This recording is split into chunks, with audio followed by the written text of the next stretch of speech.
Assalamualaikum warahmatullahi wabarakatuh.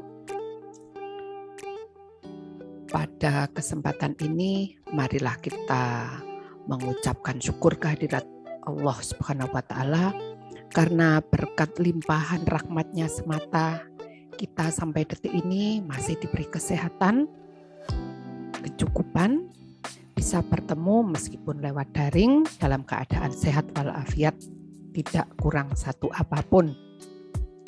Yang kedua, sholawat serta salam tetap kepada junjungan kita Nabi besar Muhammad Sallallahu Alaihi Wasallam yang telah menunjukkan jalan kebenaran. Anak-anak kelas 7 baru, kami sampaikan selamat datang, selamat bergabung di SMP Negeri 2 Tumpang. Mudah-mudahan kalian bisa mentaati peraturan yang ada sehingga nanti kalian menjadi generasi penerus yang tangguh. Sebelum saya lanjutkan, ada kalanya kita berkenalan dulu. Perkenalkan, nama saya Bu Herdiniwati yang biasa dipanggil dengan panggilan Bu Dini. Kali ini Bu Dini akan menyampaikan materi tentang pendidikan karakter dan tata krama. Anak-anak sekalian, sering kita mendengarkan kata karakter, tata krama, namun kita tidak begitu paham apa itu karakter, ya, apa tata krama.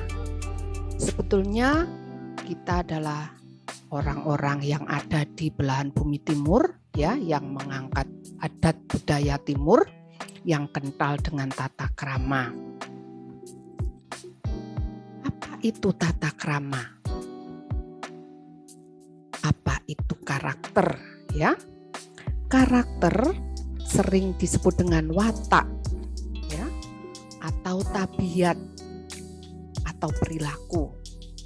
Jadi kalau anak-anak mempunyai watak yang kurang baik atau tabiat yang kurang bagus atau perilaku yang sangat tidak mengenakan bagi orang lain, maka kalian sudah siap untuk mendapatkan status karakter yang kurang baik. Alangkah sedihnya kalau kita dikatakan sebagai orang yang tidak berkarakter baik. Diharapkan kalian nanti sebagai generasi penerus adalah generasi tangguh yang mempunyai karakter yang bagus, yang baik, ya. Wataknya baik, tabiatnya itu baik, perilakunya baik. Apa yang kalian lakukan setiap hari ini menyenangkan hati orang, ya, sehingga kalian dikatakan anak yang berkarakter baik.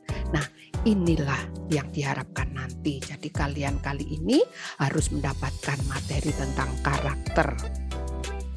Sedangkan tata krama tidak bisa dilepaskan dari karakter, ya, karena tata krama ini yang kita laksanakan tiap hari, yang kita tunjukkan tiap hari, yang nantinya akan membentuk karakter. Tata krama sendiri adalah etika atau sopan santun yang kita laksanakan sehari-hari, kita tunjukkan kepada orang lain, ya, baik di keluarga maupun di masyarakat sebagai orang yang baik. Oleh karena itu kita harus punya tata krama yang baik. Jadi kita harus mempunyai tata krama yang baik dan menjadi orang yang berkarakter baik. Mengapa harus diberikan pendidikan karakter? Ya, mengapa kalian saat ini harus diberikan pendidikan karakter? Kita tahu bahwa dunia pendidikan itu mencetak manusia-manusia yang cerdas dan pintar melalui ilmu pengetahuan. Kalian diharapkan jadi generasi penerus yang handal, yang hebat, yang sukses dari ilmu pengetahuan. Namun tidak bisa terlepas dari pendidikan yang mencetak manusia-manusia yang baik dan bijak. Oleh karena itu, kalau manusia yang dicetak agar cerdas dan pintar ini melalui ilmu pengetahuan, kali ini yang dimaksudkan dunia mencetak manusia yang baik dan bijak itu adalah melalui pendidikan karakter. Kemudian yang kedua, kenapa harus diberikan pendidikan karakter? Karena adanya akutnya problem moral, ya. Akutnya problem moral, ya, ini atau disebut dengan lunturnya pendidikan moral di kalangan generasi muda. Makanya perlu diberikan pendidikan karakter, karena ini nanti bisa menyebabkan adanya kekacauan. Misalkan adanya tawuran, penyalahgunaan obat narkotika, ya, melihat video porno, kemudian membuli temannya, terjadi pembulian, ya, kemudian adanya premanisme, pornografi, pergaulan bebas yang nantinya akan menjadi satu kebiasaan. Padahal ini adalah sesuatu yang negatif. Oleh karena itu sekolah merasa harus perlu untuk memberikan pendidikan karakter. Nah, sekolah harus bertanggung jawab dalam mendidik manusia berkarakter dengan cara apa? Satu, dengan menanamkan nilai baik, ya. Misalkan Bapak Ibu guru memberitahu, ya, memberikan pengertian bagaimana jadi anak yang baik. Ini berarti sudah dalam masalah menanamkan nilai baik. Tidak ada Bapak Ibu guru, tidak ada orang tua yang menanamkan nilai buruk, nilai jahat, tidak ada. Kalau kalian merasa diingatkan kemudian kalian nggak mau, berarti kalian tidak mau untuk dijadikan yang baik. Oleh karena itu sekolah merasa bertanggung jawab untuk menanamkan nilai yang baik. Karena di sekolah di samping kalian menempuh ilmu, kalian juga mendapat pendidikan, ya. Selain ilmu pengetahuan juga pendidikan agar kalian nanti menjadi orang-orang yang bijak. Yang kedua, sekolah bertanggung jawab mengembangkan nilai luhur. Tidak hanya menanamkan saja, tapi mengembangkan nilai luhur. Sambil dilihat setelah diingatkan, ya, murid-murid bagaimana perkembangannya selalu diingatkan, dipantau. Agar betul-betul menjadi manusia-manusia yang hebat, yang bijak. Yang ketiga, membentuk karakter siswa dengan nilai yang baik, dengan menekankan nilai. Jadi sekolah ini menekankan nilai kalian nanti harus punya sifat rasa hormat kepada orang lain, kepada sesama, kepada yang lebih tua, kepada orang tua, bagaimana kita bersikap, ya. Kemudian yang kedua, kalian harus bisa bertanggung jawab terhadap diri sendiri, terhadap masa depan kalian. Misalkan kalian pada waktu masih sekolah sudah ogah-ogahan, sering bolos, sering ikut-ikutan yang nggak baik, yang negatif, berarti kalian tidak tanggung jawab pada masa depan kalian. Berlaku jujur, peduli, dan adil. Jadi, anak-anak, pendidikan karakter merupakan usaha sekolah bersama orang tua dan masyarakat untuk membantu agar anak menjadi berpendirian, bertanggung jawab, peduli kepada sesama, menjadi generasi yang handal. Untuk membentuk karakter yang bagus harus ditunjang dengan tata krama yang baik, ya. Mengapa tata krama juga harus dibenahi? Ya, tadi kita membenahi karakter. Ternyata tata krama ini merupakan cikal bakal terbentuknya karakter yang baik. Oleh karena itu, tata krama juga harus dibenahi. Kenapa? Yang pertama alasannya karena nilai tata krama di kalangan remaja sekarang sudah mulai memudar, ya. Sudah tidak kuat lagi atau sudah banyak yang melanggar. Hal ini, ya, rata-rata kemungkinan disebabkan oleh faktor keluarga. Ada faktor teman, ada faktor dari masyarakat, dan dari media massa. Betapa kuatnya, ya, faktor-faktor ini mempengaruhi seseorang atau di kalangan remaja itu nilai tata kramanya menjadi memudar. Yang kedua, karena adanya arus globalisasi yang kuat yang membawa dampak positif maupun negatif. Anak-anak, apa saja yang harus dibenahi tentang tata krama? Ya, yang pertama adalah cara berbicara kita. Mungkin kita bicara terbiasa dengan rocos, terbiasa merendahkan orang, menyudutkan orang seenaknya sendiri, dengan intonasi yang menguasai, ya, intonasi yang tinggi, yang mohon maaf, yang uraan, yang berawokan, ya. Ini menunjukkan mereka ini tidak punya tata krama. Oleh karena itu, tata krama harus dibenahi, yaitu yang pertama, cara berbicara. Bagaimana kita berbicara dengan teman, bagaimana cara kita berbicara dengan yang lebih tua, bagaimana cara kita berbicara dengan orang tua, intonasi atau suara kita itu bagaimana.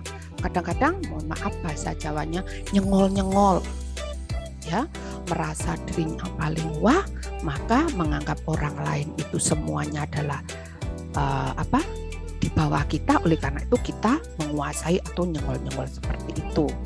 Nah, ini adalah cara berbicara yang harus diperbaiki. Yang kedua yang harus diperbaiki adalah ketika kita di tempat umum.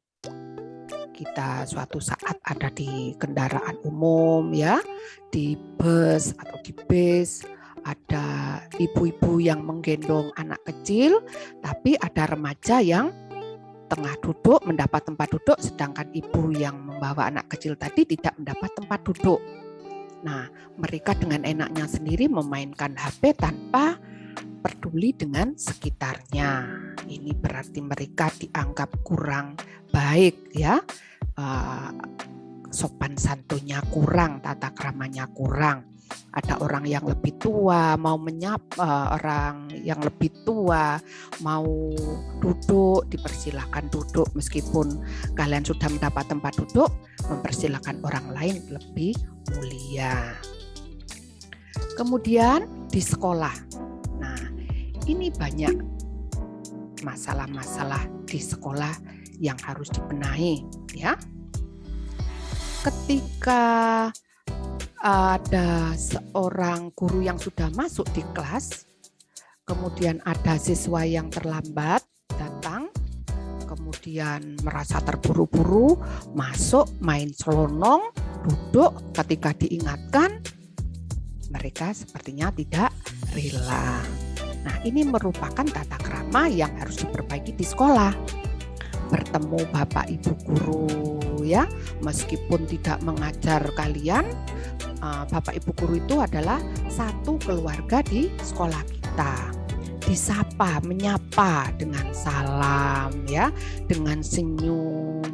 Kemudian pada waktu datang di sekolah, itu Bapak Ibu guru menyambut di pintu gerbang, ya, sambil senyum sapa. Nah, di situ menunjukkan kalau Bapak Ibu guru adalah Bapak Ibu yang akan memperbaiki baik pendidikan maupun karakter kalian, ya. Yang keempat, saat kita berkendara. Saat berkendara ada siswa yang merasa hebat, ya, beberapa sepedanya diprotoli knalpotnya brong-brong begitu, kemudian masuk kampung itu dengan seenaknya, dengan kecepatan yang tinggi, padahal tahu kita sekolah kita adalah ada di dalam kampung. Di kanan kiri ini adalah rumah dari penduduk. Oleh karena itu kita harus menghormati rumah atau orang-orang yang ada di sekitar kita, ya. Jalannya pelan-pelan, ya. Bersepeda harus menggunakan helm. Kemudian pada waktu masuk kampung gak usah kenceng-kenceng, ya.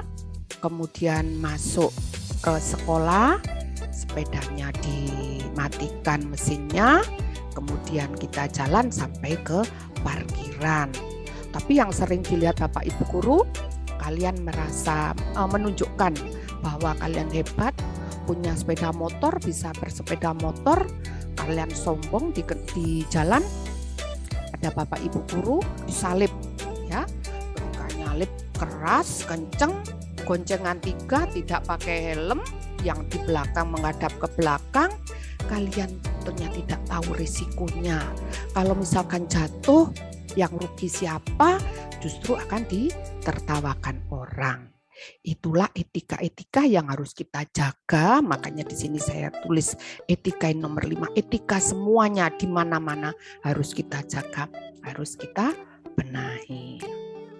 Nah, apa manfaat belajar tata krama? Ya.